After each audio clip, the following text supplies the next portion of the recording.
I had been married to Adrian for 10 full years when I discovered he was keeping a mistress. In the throes of their passion, the girl's flushed face was full of triumph. My Adrian is so ravenous. How could that high-born noble lady ever hope to satisfy him? If she refuses to let me into the family, she will be condemned for her jealousy.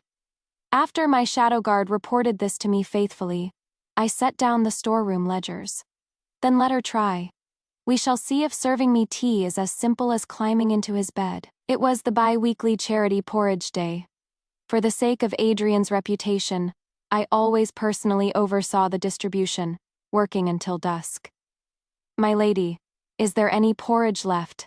That woman has traveled all the way from the provinces, praying for the safe birth of her child. I followed the steward's gaze. A woman standing under the shade of a tree smiled sweetly in my direction. I had a maid bring over a small urn, and after greeting her, I said, "After the distribution, I always take some back to offer before the Buddha. If you do not mind, please have a bowl." "But from where did you hear that my porridge could ensure a safe birth?" She caressed her still, flat belly and laughed softly. "I have often heard that the Pierce family of the capital has been loyal for generations, their foundation stable for 100 years. Besides the grace of the emperor, they must surely have divine protection. It is for the sake of my child's safe arrival that I have brazenly come to beg for a bowl of your porridge. I have made a fool of myself before you, my lady." I understood.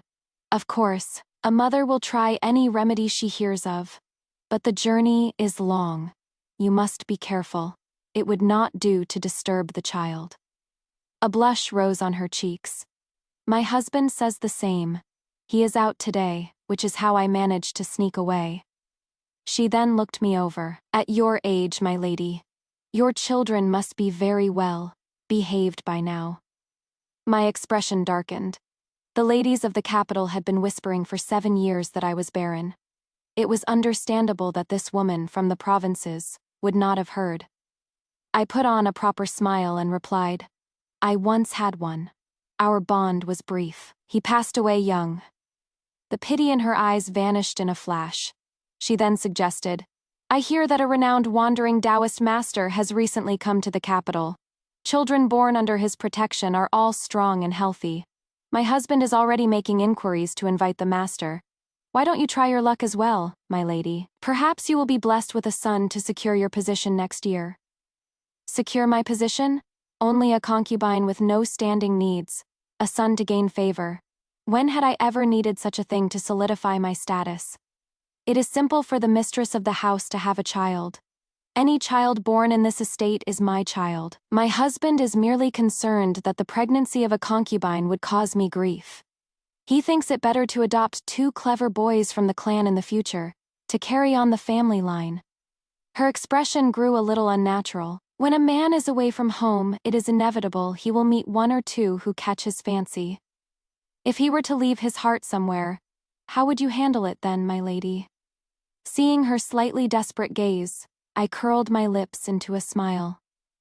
In that case, I would remove the mother and keep the child. The year my son Arthur passed away, I was bedridden for days, my face gaunt with grief.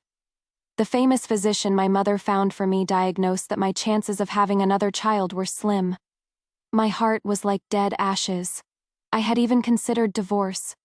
But Adrian, his eyes red, held me tightly. "I, Adrian Pierce, vow to share 1 blanket with you in life, and 1 tomb in death. Isabella, if you wish to leave, you will have to take my body with you." After that, I found peace. With a husband like him, what did it matter if I had no child? Adrian's 2 concubines had entered the household before our marriage. To put me at ease, he had given them enough silver to live comfortably for the rest of their lives, and sent them away. But the 2 women had wept and begged at my door. I hadn't the heart to turn them away, so I had them stay. Adrian never set foot in their courtyards again. So many years had passed. If this woman hadn't brought it up, I would have forgotten the sorrow of being childless. On the way back to the estate, my path happened to cross with the woman's. I saw her carriage turn into a small alley in the shadows. A man whose face I couldn't see was already waiting. He helped her from the carriage with the utmost care, his tender affection evident in the way his hand supported her back. But the green jade thumb ring on his hand burned my eyes. It was the one my father had personally placed on Adrian's hand before he died. The woman claimed to be from the provinces, yet she was settling into a courtyard in the capital. As far as I knew, the law strictly forbade private residences from being used as rental properties. If she had purchased the house, then her plea for porridge today could hardly be called a long and arduous journey. "What are you looking at, my lady?" I lowered the carriage curtain, ignoring the maid beside me. I was no longer a naive young girl.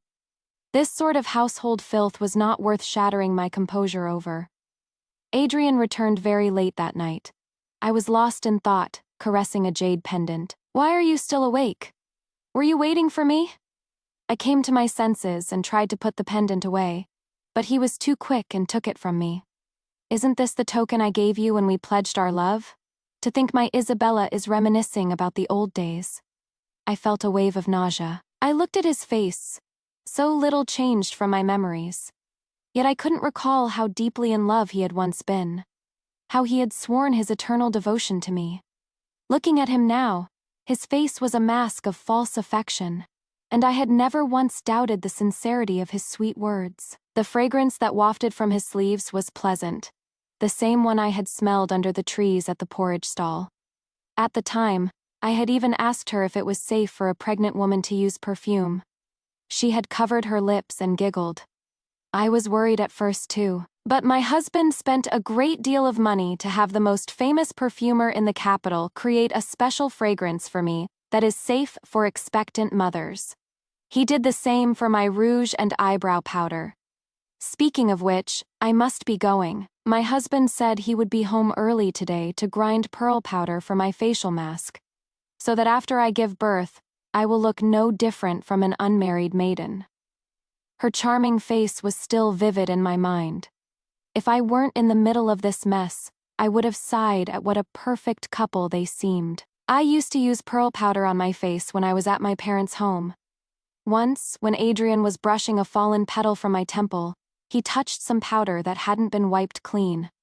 A moment later, a small red rash appeared on his neck. After that, I gave all the pearls sent from home to my maids as rewards. I feigned helping him undress. Before I could touch the first button, he instinctively flinched away and went to the study, using work as an excuse. I thought our sacrifices were mutual. I had given up my beauty regimen for him, and I thought he was overcoming his physical discomfort for me. It turns out the person he was willing to sacrifice for was not me. His lordship left a quarter of an hour ago. He said Lord Wei had urgent business. Lord Wei was Adrian's direct superior. If he summoned him, even at midnight, Adrian would have to go. But lately, he had been called away frequently. This Lord Wei was likely someone else. "Serafina, have someone follow Adrian. Do not stop until I say so." When I married, my father had given me Serafina and Gideon as my personal guards. Serafina usually acted as my martial maid, while Gideon remained hidden in the shadows. I didn't need to turn around to know the expression on Serafina's face. For 10 years, Adrian and I had been a deeply devoted couple, a rare pair in the capital. But now, all my trust in him seemed like a joke. My family was a line of scholars and officials. My father taught me from a young age to be able to pick things up and put them down. I was never as narrow-minded as other officials' daughters. My sorrow lasted only for a moment. Once I had a clear head, I began to plan my response. In just a few days, Gideon had thoroughly investigated the mistress. She was Rosalind, the niece of a secretary in the Grand Secretariat. Her mother had passed away, and her father had remarried, making her life difficult.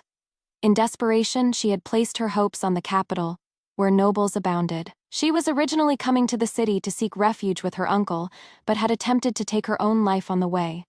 She was, coincidentally, saved by Adrian. The two quickly fell in love. Rosalind then wrote to her uncle, saying she was returning to her hometown to pay respects to her ancestors, and would arrive in the capital later. The entrance to that alley was on her uncle's daily route to court, yet he had never once encountered his dear niece. I recalled a time when Adrian had been delayed for 2 days on his way back from a trip. He must have been secretly dallying with Miss Rosalind in the capital. Such a pitiful girl. The tears that fell from her eyes must have burned his heart. So he wiped them away, then her clothes, and held her close, whispering words of comfort. The residence in that alley looked unassuming from the outside, but was a world of its own within. It was said to have been a former official's love nest, its layout and scenery rivaling any government mansion. But the seemingly delicate girl in Adrian's eyes could not hold her patience. What she wanted was blatant, public affection. As I read through the report Gideon had compiled, my heart sank. The time she had a headache was the anniversary of my father's death.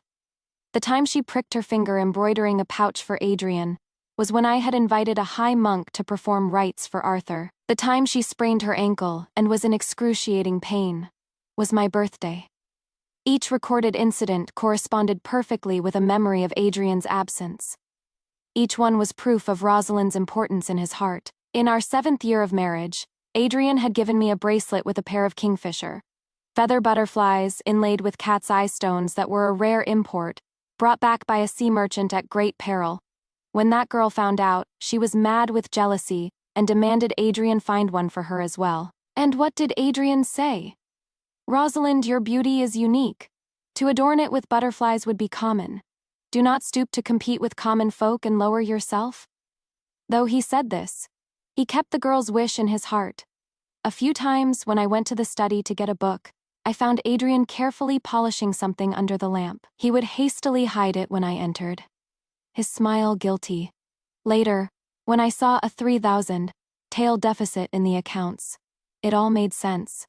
When Adrian, with his scarred hands, placed that phoenix hairpin with the cat's eye stone in her hair, she must have been satisfied. A triumphant victory. I remember my mother's warning before I married. A woman's husband is her sky, but this sky must be clear and bright to be sunny. If strong winds blow and dark clouds gather, she must find a way to raise her sails and fight back. I never thought the greatest storm of my life would come from the man who shared my pillow. This year at the Dragon Boat Festival, our family sat together to admire the moon. Adrian mysteriously pulled me aside and pressed a hairpin with azure feathers and tassels into my hand. "Your husband is clumsy. I secretly worked for over a month to make this. I don't know how those artisans can turn mere materials into such lifelike birds and flowers." He then showed me the cuts on his hands with a pitiable expression. My heart clenched, and I immediately fetched the medicinal ointment gifted from the palace to treat his wounds. That night, lying in his arms, I once again thanked the heavens for being so kind to me. But if I had looked closer, I would have seen an inconspicuous scratch on the hairpin. It was from when Rosalind had thrown it on the ground, something she had discarded, I treasured. The thought was nauseating. One year, I had a memorial shrine built for Arthur at the temple. The abbot had been looking after it since. I heard that Adrian had long since abandoned that shrine, and had a new one built right next to it for their child. Fresh dew-kissed flowers were offered there daily. Meanwhile, Arthur's shrine was covered in a thick layer of dust. Once, when Rosalind's cat wanted to relieve itself, she had pointed a delicate finger, and my Arthur's name was sullied by the creature's filth. "Look, Adrian. This cat certainly knows how to find a good spot." Watching her laugh so gaily, Adrian had only tapped her on the nose and said with indulgent affection, "Such a naughty creature. Don't let it get used to relieving itself anywhere. If it jumps onto our son's bed one day and causes trouble, what will you do then?" The young woman had blushed. "What can I do? I'll just have to trouble his dear father to stay up all night and catch the naughty cat for him." The two of them had laughed together as if any obstacle before them was just a stepping stone on their path to happiness. That evening, when Adrian returned, he first went to his father's courtyard and told him about Rosalind's pregnancy. I knew my father-in-law was a man who only cared about benefits, but my family had done the Pierces a great service, so I was curious about his choice. Isabella is virtuous, but being childless is one of the 7 grounds for dismissal. Surely you do not want the eldest son of our Pierce family to be illegitimate, father. Besides, the Jiang family's situation is not what it once was. My father-in-law's own mother was just a concubine from a powerless family. The hardship he endured to rise from an illegitimate son to the head of the family was known to all. The word illegitimate was a sore spot for him. But for the sake of that mistress, Adrian was willing to risk it. The old man knew his son's intentions all too well. He slammed his teacup down. "Do not use such words to provoke me. That mistress of yours comes from a dishonorable background. She scorns the title of concubine. Does she think she can become the mistress of the Pierce estate? Everyone knows that when the Pierce family was in peril, it was Isabella's father who came to our aid. If you use this as a reason to cast her aside, you will become the laughingstock of the capital by the next day." After Adrian's expression turned to one of defeat, the old man pondered for a moment. To remove the mother and keep the child is the best solution. After that mistress gives birth, the child will be registered under Isabella's name. We will simply say it was born to a concubine who died in childbirth. Gideon reported everything. I felt as disgusted as if I had swallowed a fly. Did my father-in-law think that as long as my position as the main wife was secure, I would act as if nothing had happened, continue my life as before, and raise his grandson? Adrian and I had been together for 10 years. My heart had not changed, but he was no longer the sincere and loving man he once was. He had become a demon, tearing my heart to shreds with his own hands. An aging, barren wife and a beautiful young lover carrying his child. Who would he choose? The answer was obvious.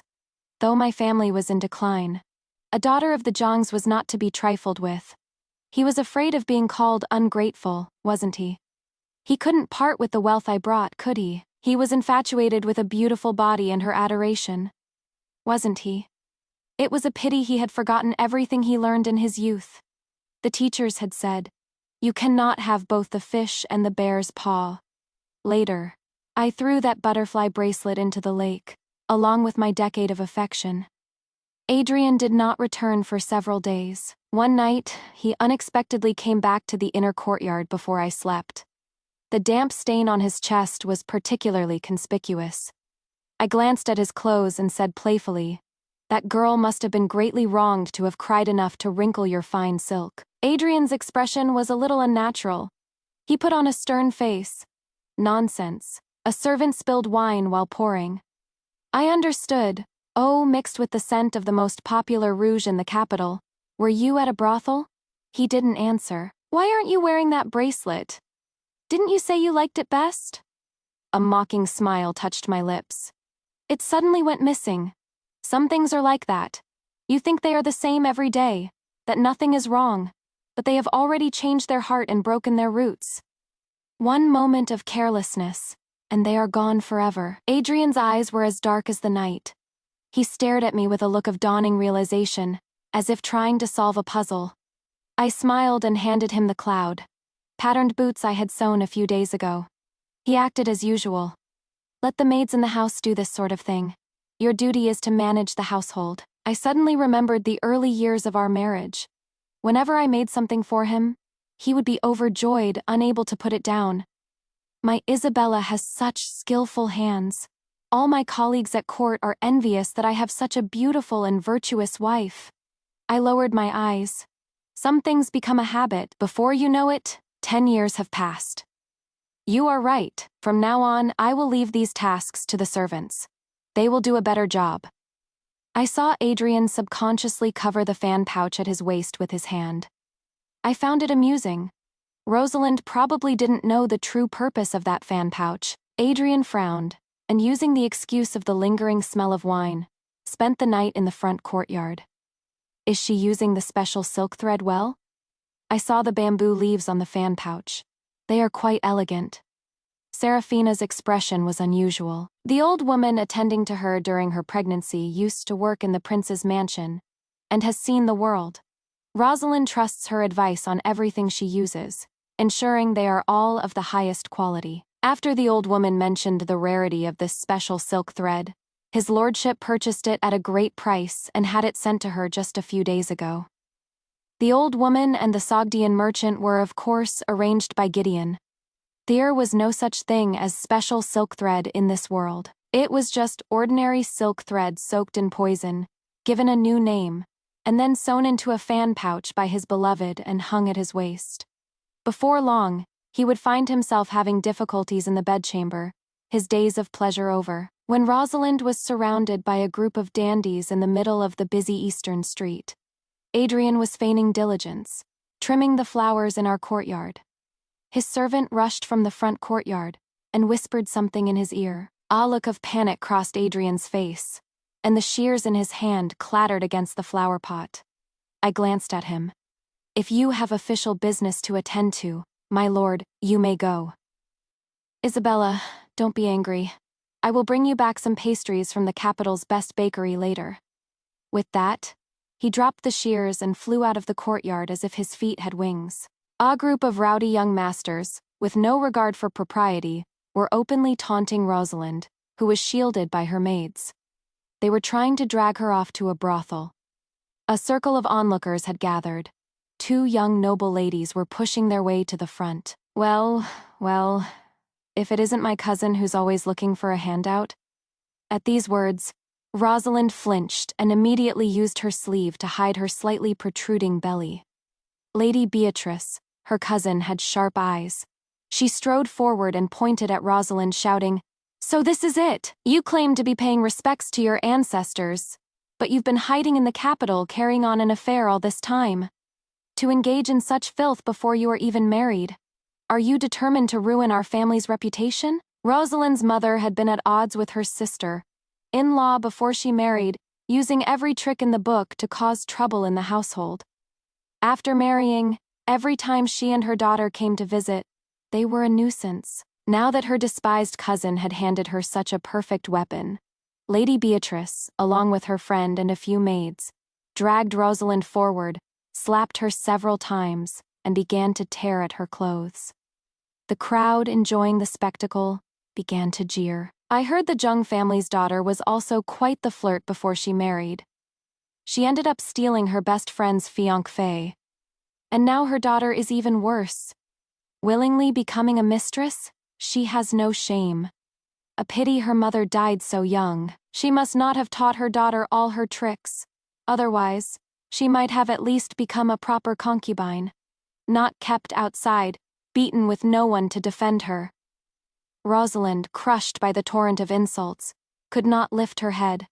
Her slender neck drooped, and she was trembling. Tears fell onto her dress, staining it. She was the very picture of pitiable beauty. Adrian was hidden in the distance, his gaze burning through the crowd, fixed on the young woman.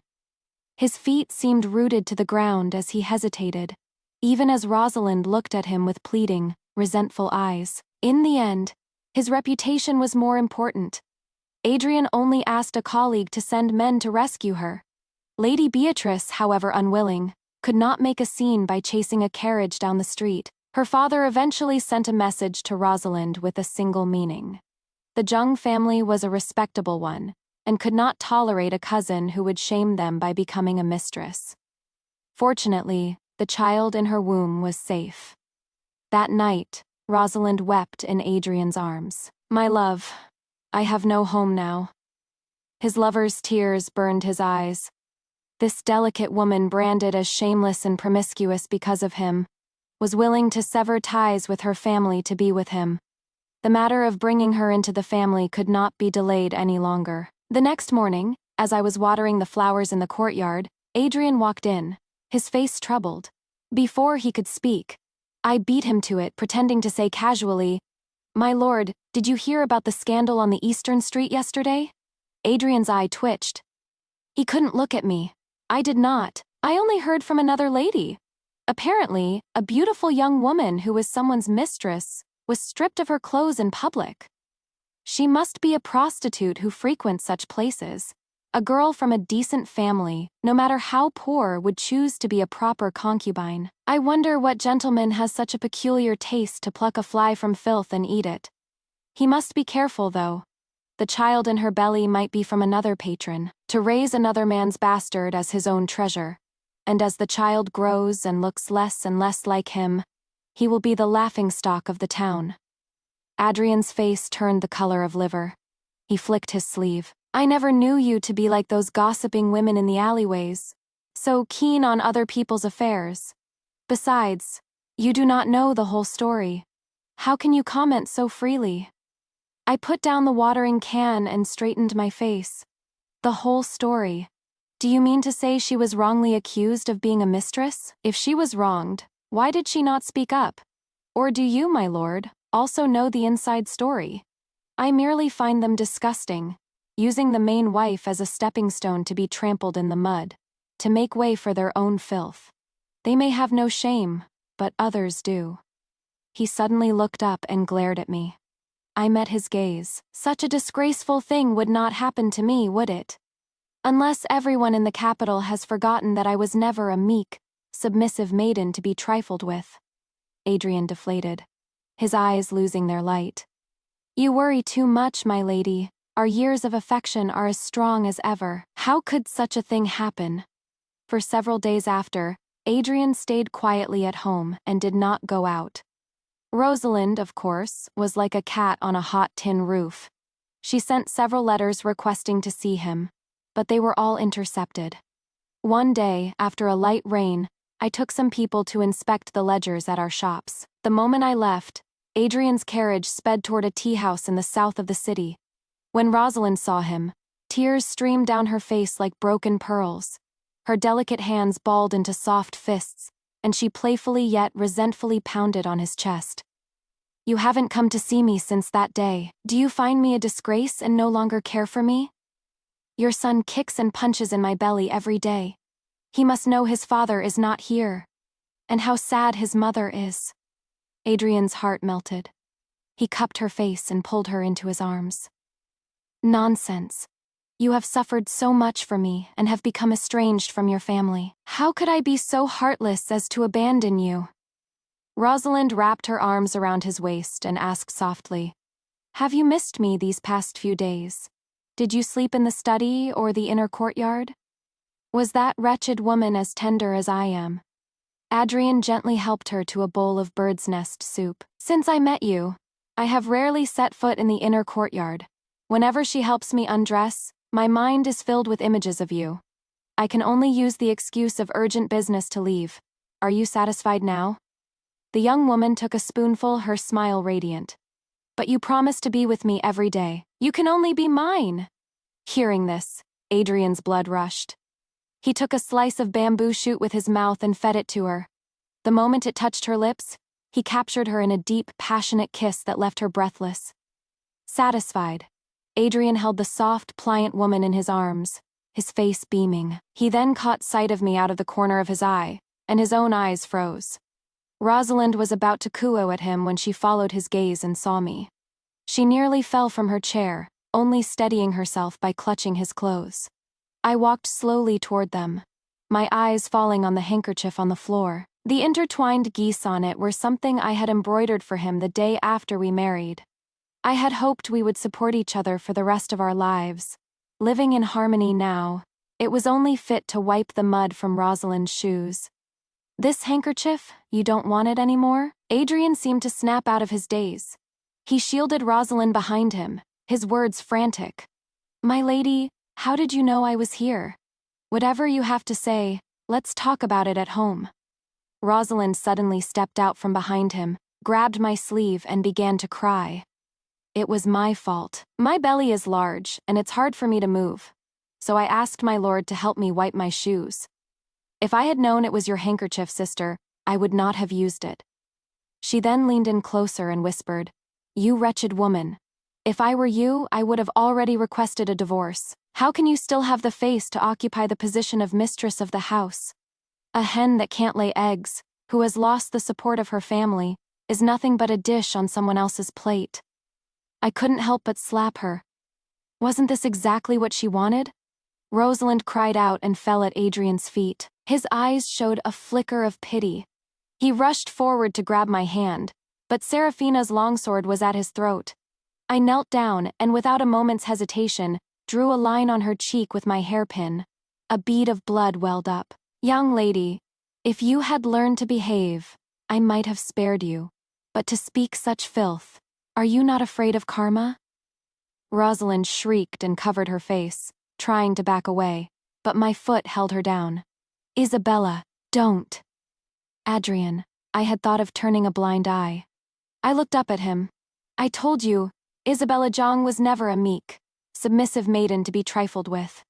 When Adrian returned home, the momentary guilt he felt had long since vanished. I was only acting like any other man. Must you be so unforgiving? She is a girl from a good family, not a prostitute. I was amused. A good family? The girl from a good family that you speak of climbed into a man's bed without even the status of a concubine? In your heart, my lord, do you truly believe that a stolen affair is better than a sanctioned one? Rosalind is carrying my child. You are barren, and now you want my family to be without an heir? Adrian, it is not even certain that the bastard in her belly is yours. He trembled with rage, pointing at me hatefully. Look around the capital. Who else at my age has no heir? I have been completely devoted to you for over a decade. I have never even visited the other concubines' courtyards. Tode, even if I were to write a letter of repudiation, no one would fault me. I laughed coldly, a torrent of resentment pouring out. So the truth finally comes out. Why am I childless? Now that she is pregnant, I must give up my position as the main wife to make way for your family of 3. If not for your family's misfortune back then.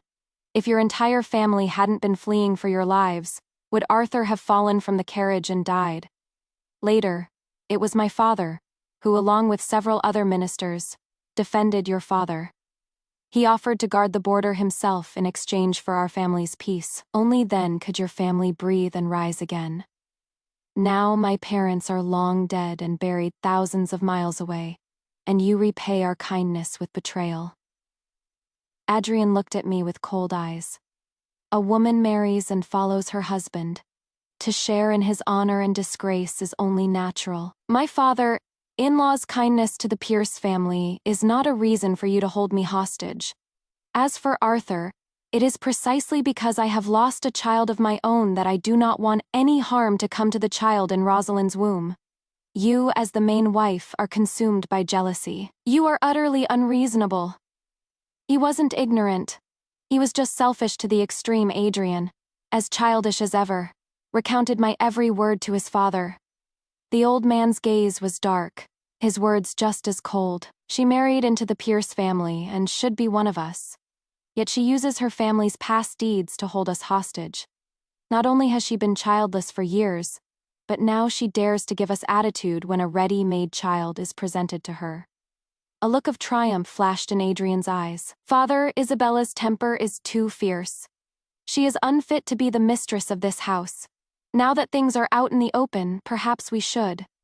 The affair with your mistress is already the talk of the town, and you want to publicly claim her? Since Isabella refuses to cooperate, you will secretly bring that woman into the house as a concubine. Will Isabella dare to harm her within these walls? Rosalind would never be satisfied with being quietly brought in through a side door in a small sedan chair. What she wanted was a phoenix coronet and a procession that stretched for miles. Gideon finished his report and melted back into the night. Serafina brought me a cup of calming chrysanthemum tea, her face grim. My lady, if you wish to leave, I will make the arrangements immediately. I blew on the tea. There is no hurry. How could I let him off so easily? Rosalind could not wait. Before, she had been patient because I was unaware. Now that the truth was out and her belly was growing larger, her only wish was to marry into the Pierce family as soon as possible. Without the old Duke's approval, she would have to give birth outside the family. No matter how they tried to spin it, there would always be rumors about the child's parentage. Adrian would not allow his child to be branded a bastard, which meant he first had to win over the head of the Pierce household. He and Rosalind came to an agreement. They sent 2 beautiful maids into the old Duke's courtyard, to parade before him day and night. No man could resist such figures. They thought the old Duke would succumb to this temptation, but they didn't know that the medicine the physician had prescribed for his health strictly forbade intimacy. If he abstained and took his medicine, he could live for another 10 or 20 years. But if he indulged, he would be hastening his own decline. The old duke now had the desire but not the ability. He wanted to send the women away but couldn't bear to lose the view. With no movement from the old man, Adrian was like an ant on a hot pan. I didn't mind giving him a little push. 2 mornings later, 2 screams came from the old duke's courtyard. When I hurriedly arrived, I saw someone covering his body with a white sheet. Adrian's eyes were red. He pointed a trembling finger at the 2 maids cowering by the bed. Beat them to death with clubs. The maids were dragged out, screaming. I looked at the fallen leaves on the ground and sighed.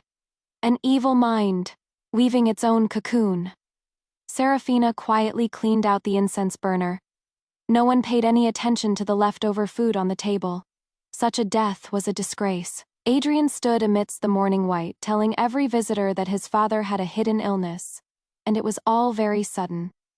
I mockingly dabbed some water from a teacup onto my face, trying my best to play the part of a dutiful daughter-in-law. Late at night, Adrian, who should have been keeping vigil, stormed over to Rosalind's residence.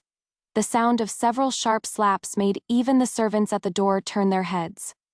You said this plan was foolproof, and that's why I went along with such an absurd scheme. And those 2 maids, you found them. Country girls from good families. This is what you call foolproof. Rosalind collapsed to the floor, her face streaked with tears, the red handprints on her swollen cheeks stark. My life is tied to yours, my lord. This matter was seamless. It must have been that old witch Isabella who framed us. I've heard that in the brothels, there is a secret medicine that can make a man as fierce as a wolf. Why don't you go back and check everything your father ate and used? If it was Isabella's doing, there will surely be a trace. Adrian didn't even bother to verify my innocence. He narrowed his eyes in thought for a moment, then said with hatred, "After so many years of marriage, she wants to drive me to complete ruin. If that is the case, then she cannot be left alive." On the day of the Lantern Festival, I went with my cousin to release river lanterns. The Pierce family is bullying you now that you have no parents. If you decide on a divorce, just let me know. I doubt he would dare to defy the prince's household. You don't even need to look for a house. I've already discussed it with your cousin-in-law. We've saved the 3-courtyard house next to ours for you. I'll take care of all your living expenses.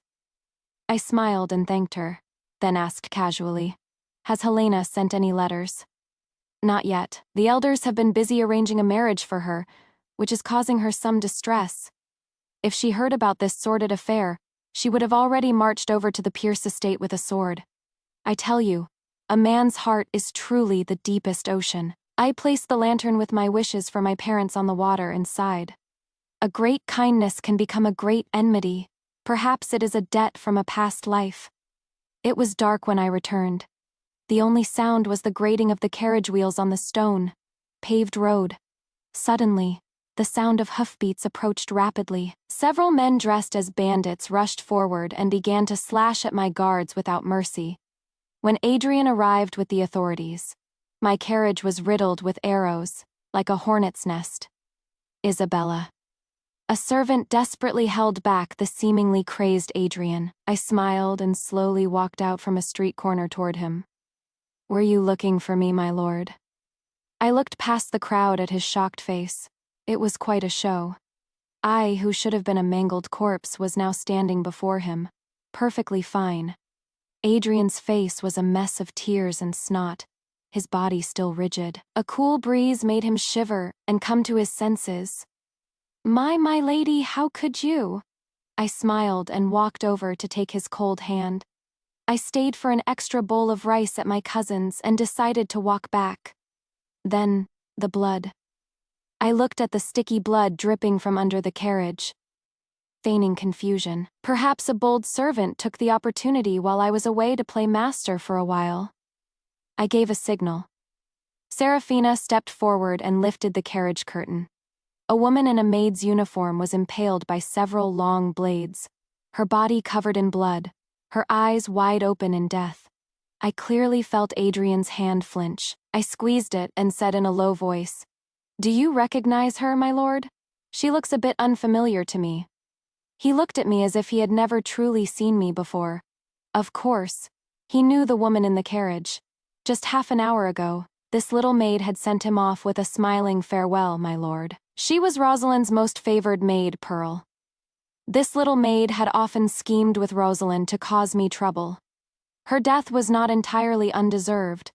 Rosalind saw this as a direct provocation.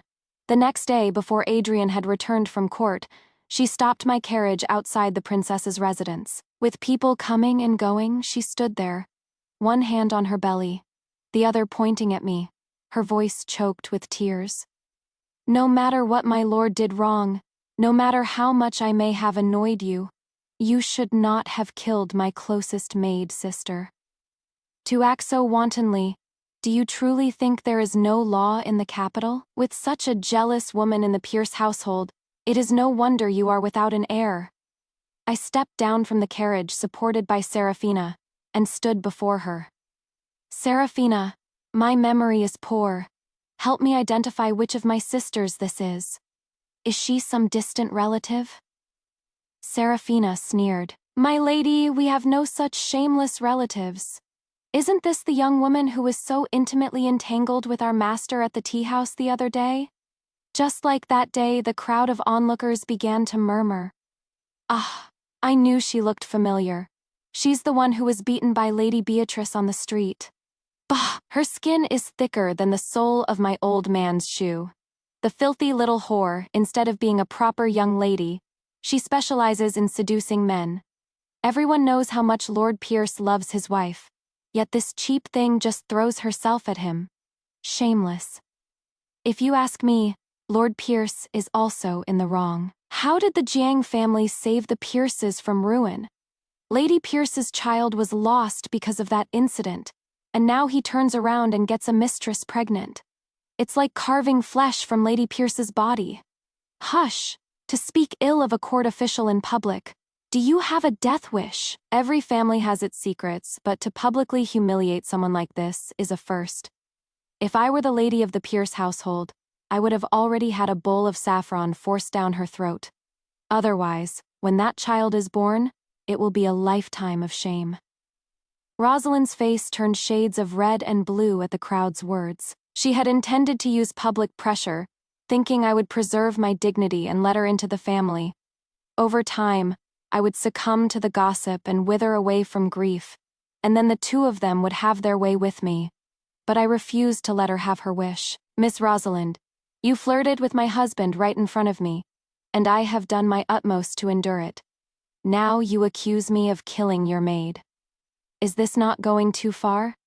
Besides, it was bandits who attacked the carriage that day. This is all recorded with the authorities. Please choose your words carefully. Rosalind wiped away her non-existent tears. Her brow furrowed as she pressed on. If you had not abducted her, how would she have ended up in your carriage? I sneered. I should be asking you. The master seduces another man's wife in front of the main wife. So is it any surprise that the servant would try to take the place of the mistress? This is a classic case of a corrupt leader breeding corrupt followers. As the mistress of the Pierce household, I have reason to suspect the child in your womb is not my husband's after all. You have not yet entered the family. Who knows who might have been visiting you in secret when Adrian was not there? Rosalind grew frantic. You're lying. My lord has already invited the imperial physician to check my pulse. The timing corresponds exactly to the day you were holding rites for your short-lived son. Everyone in the capital knows the imperial physician's skill.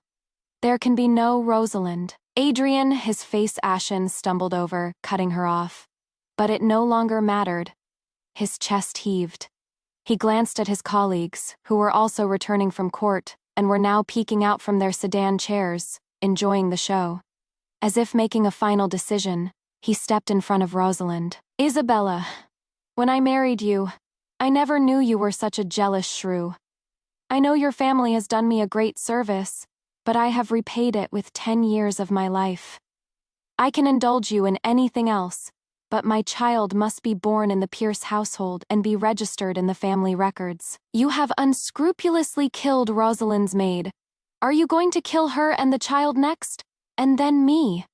Rosalind stepped forward to soothe his chest, a triumphant glint in her eyes, though her tone was full of grievance. My lord, Do not be angry. Sister was just confused and made a mistake. After all, you have doted on her for so many years. It is hard to change old habits. This matter should have been discussed behind closed doors now. Adrian swept his gaze around the crowd, his face cold. Now that it is a public spectacle, are you satisfied? Are you happy? Does the disgrace of the Pierce family please you? Even if you were to kowtow and apologize now, I would still cast you aside. Finally, we get to the point. I had no desire to waste my breath. I went straight to the heart of the matter. A joke. I would be giving you more than enough face by agreeing to a mutual divorce. If you, Isabella, you have been childless for 10 years in the Pierce family, which is a great sin, your jealousy is even more detestable. I will say this now. If you wish to leave, you will receive only a letter of repudiation. You will not take so much as a single hairpin from this family. My hand, which was reaching for the divorce papers, paused. I almost laughed. We knew each other as children, yet only now do I see that you are nothing but an ungrateful, venomous dog. You. Before he could speak, I slapped him with all my might. My entire hand went numb. Are you even worthy of speaking to me? Do you have any respect for my parents, who are resting in their graves? All these years at court, he had been so flattered that he had lost all sense of direction. To be slapped by a woman on the street was more than he could bear. Just as he was about to retaliate, a clear voice came from behind.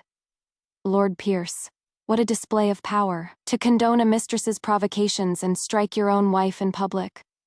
If the old General Zhang knew that the worthy son-in-law he saved was a thankless wolf, what would he think?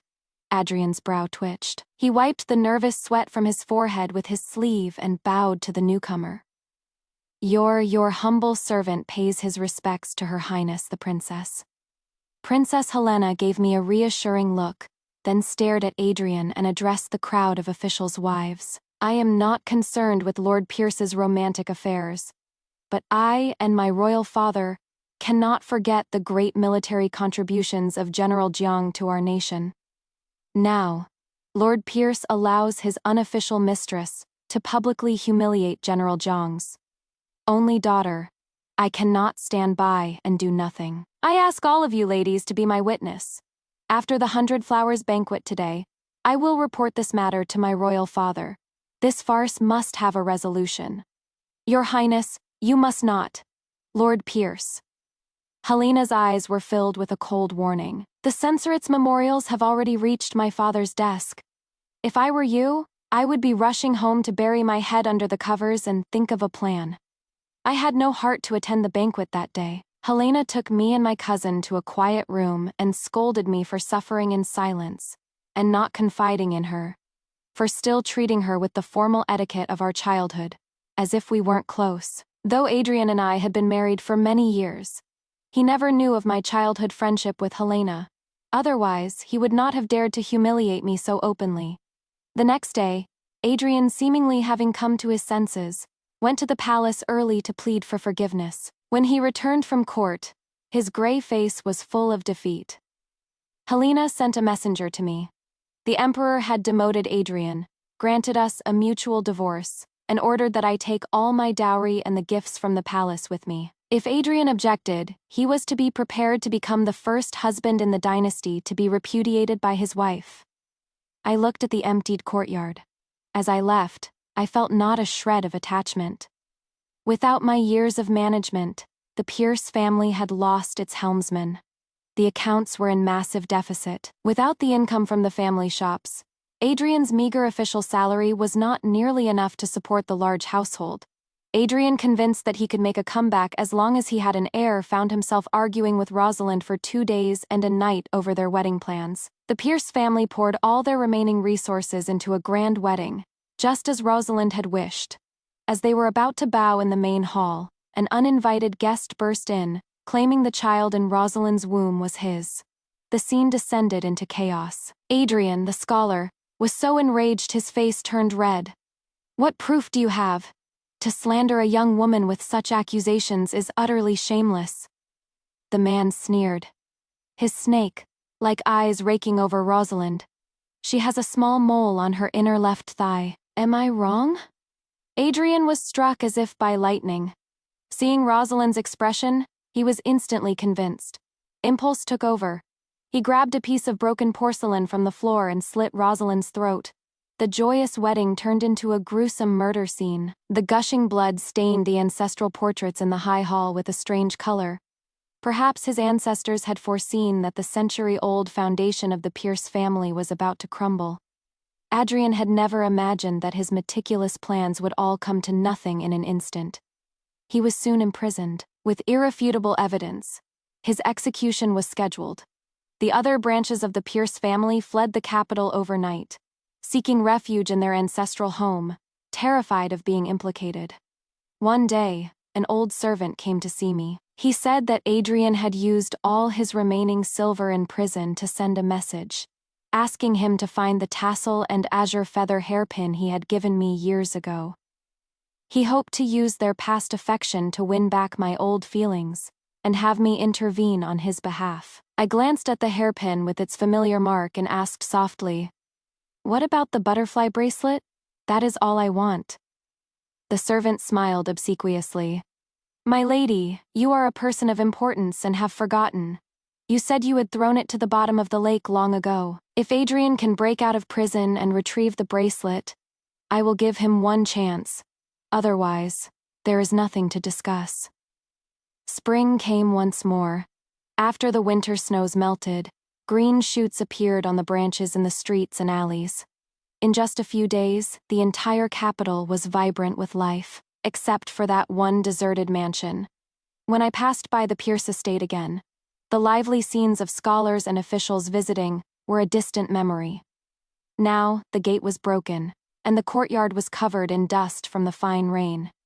It was as if everything had been a dream. When I awoke from the dream, I was in a carriage on my way to the northwest, listening to Helena excitedly describe the stunning beauty of the exotic landscapes that stretched for thousands of miles.